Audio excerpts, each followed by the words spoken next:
अस्सलाम वालेकुम students, vital institute of information technology और HTML कोर्स के सिलसिले की क्लास है आज हमारी 16। अब इस लेक्चर के अंदर इंशाल्लाह हम टेबल के टैग को डिटेल के साथ डिस्कस करेंगे विद एट्रीब्यूट्स और साथ साथ मैं आपको पिछले लेक्चर को भी लेकर चलता हूँ। सबसे पहले मैं आपको ये बताता हूँ कि जो लास्ट लेक्चर था हमारा HTML का लेक्चर नंबर 15, उसके अंदर मैंने आपको टेबल का टैग स्टार्ट करवाया था और ये भी बताया था कि टेबल के साथ TR और फिर इसके साथ TD, ये 3 टैग्स हमारे मोस्टली चल रहे होते हैं। टेबल का मेन टैग है जी, जो टेबल को डिफाइन करता है या स्पेसिफाई करता है। ये टैग देकर आप टेबल स्टार्ट कर लेते हैं। उसके बाद TR जो होता है ये टेबल रो के लिए होता है, ये रोज़ आपकी स्पेसिफाई करता है कि टेबल में कितनी रोज़ हैं। जितनी बार स्पेसिफाई करेंगे उतनी बार ये रोज़ देगा। TD फॉर टेबल डिस्क्रिप्शन, ये आपके कॉलम्स के लिए होता है। अब ये TD के अंदर आप फर्ज करें कोई टेक्स्ट टाइप करते हैं और उसके बाद TD को क्लोज कर देते हैं, तो ये एक कॉलम आपका स्पेसिफाई हो गया, साथ में एक रो आ गई। ये मैं आपको साथ साथ समझाता हूँ कि ये कैसे बनेगा। टेबल के नाम से इसको सेव कर देते हैं अपने फोल्डर में VIIT HTML कोर्स में, ठीक है। और अभी मैं आपको इसका रिज़ल्ट भी दिखाता हूँ और फिर साथ इसके डिफरेंट वेरिएंट्स पर भी बात करते हैं। ये आ गया जी टेबल का टैग। इसको ओपन विद पहले करते हैं इसके सोर्स को नोटपैड में और साथ ही इसको ब्राउज़र में भी ओपन कर लेते हैं। अच्छा जी, अब ये देखें कि ये आपके सामने एक एलिमेंट आ रहा है। सिंपली अभी आपको इसके बारे में कुछ इल्म नहीं है कि ये जी आप आया टेबल में या ये सादा है, लेकिन बेसिकली ये टेबल के अंदर है और ये एक रो और एक कॉलम डिफाइन हो चुका है। अब मैं एक और अगर इसमें कॉलम देना चाहता हूँ, 2 कॉलम्स, तो ये दूसरा कॉलम भी आ जाएगा इसके अंदर। F5 करें तो ये देखें ये दूसरा टेक्स्ट दूसरे कॉलम में आ गया। अब कैसे पता चलेगा कि ये दूसरे कॉलम में है? इसके लिए आप टेबल के अंदर बॉर्डर का टैग एट्रीब्यूट देते हैं। बॉर्डर के एट्रीब्यूट के अंदर आप कोई भी वैल्यू 2, 3, 4 वट आप पॉइंट्स दे सकते हैं, तो वो इतनी थिकनेस के साथ वो बॉर्डर आपका डिफाइन कर देगा। F5 करें रिफ्रेश, तो ये आप देख सकते हैं कि ये टेबल आपका आ गया है। इसके साथ अभी आपको 2 कॉलम और एक रो मिल रही है। आप जितनी बार भी TD को स्पेसिफाई करते रहेंगे ये आपके उतने कॉलम्स बना देगा। अब ये मैंने 3-4 बार मज़ीद इसको पेस्ट किया और मैं देखता हूँ कि ये कितनी बार है। जी बिल्कुल 5 दफ़ा आ गया है, 5 कॉलम्स आ गए हैं आपके टेबल में। अब ये चूँकि TR चल रहा है, TR को मैं अब यहाँ क्लोज करूँगा। इसका मतलब ये कि पहली रो मैंने क्लोज कर दी है। अब मैंने जो भी टेबल डिस्क्रिप्शन आगे देना है ये देखिएगा। अब मैं इसके बाद मैं ये टेबल डिस्क्रिप्शन देता हूँ। ये देखें, अब ये फ़र्ज़ करें कि मैंने यहाँ तक टेबल डिस्क्रिप्शन दे दिया मज़ीद 6 बार, 5 दफ़ा वट एवर, तो ये अगली रो के अंदर अब चला जाएगा, ठीक है। ये याद रखिएगा, लेकिन रो अभी स्पेसिफाई मैंने नहीं किया। तो अब आप गौर से देखिएगा कि क्या होता है।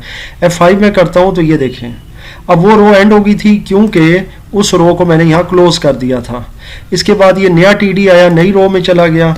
इसके साथ आप TR को यहाँ से देकर और यहाँ क्लोज कर दें तो ये होगा कि जनाब ये रो भी यहाँ क्लोज हो गई। फिर इससे आगे जब आप TD को स्पेसिफाई करेंगे तो फिर वो उससे नीचे वाली लाइन में चला जाएगा।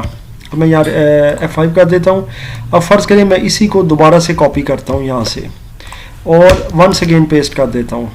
तो चूँकि यहाँ पर TR क्लोज कर चुका हूँ मैं, ठीक है, तो ये दूसरी रो भी क्लोज हो गई है। तो अब आप देखिएगा कि अब ये 3rd रो में आपका आ जाएगा।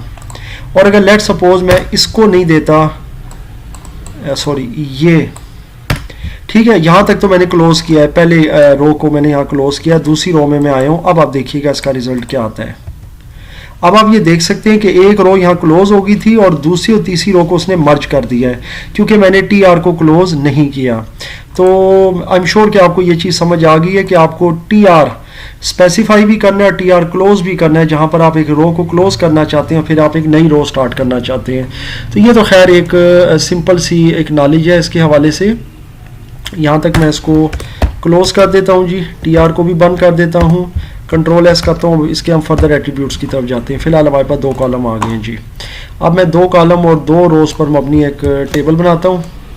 यहाँ से मैं इसको कॉपी कर लेता हूँ और उसके बाद पेस्ट कर देता हूँ। Ctrl+S करता हूँ जी, ये मेरे पास 2 कॉलम और 2 रोज़ आ गए। अच्छा जी, टेबल में बॉर्डर तो आ गया 2। अगला इसका जो एट्रीब्यूट है वो है बॉर्डर कलर।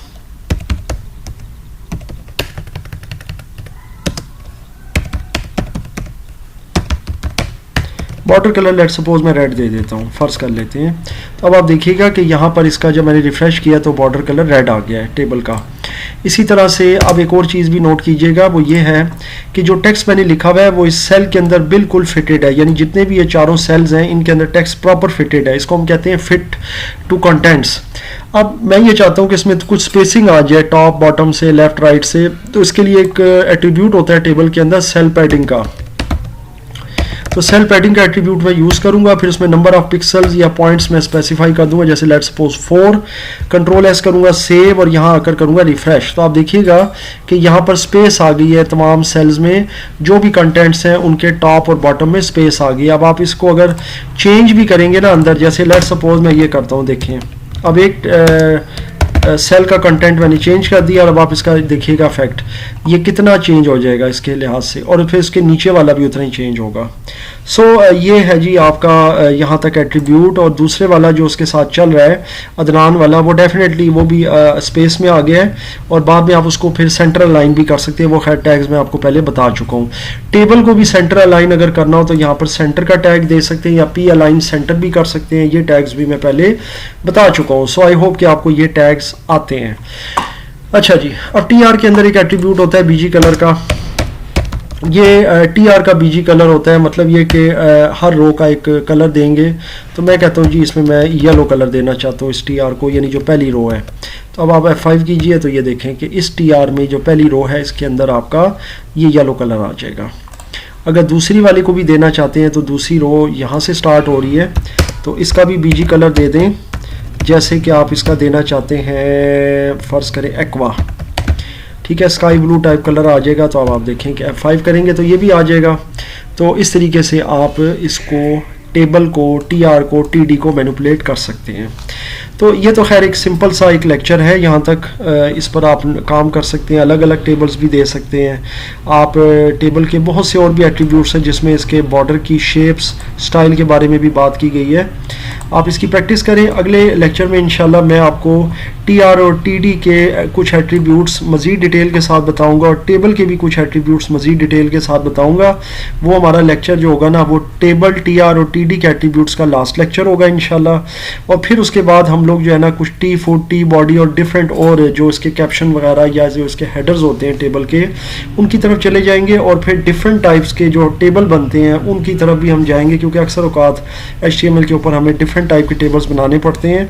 तो वो डिफरेंट टाइप के टेबल क्या होते हैं और कैसे बनते हैं इंशाल्लाह ताला वो मैं आपको आने वाले लेक्चर्स में ज़रूर बताऊंगा। आप इस दौरान इसकी प्रैक्टिस करें, और अगर इसमें कोई चीज़ नहीं समझ आती है तो ज़रूर डिस्कस कीजिएगा, इंशाल्लाह मैं उसका जवाब देने की पूरी कोशिश करूँगा।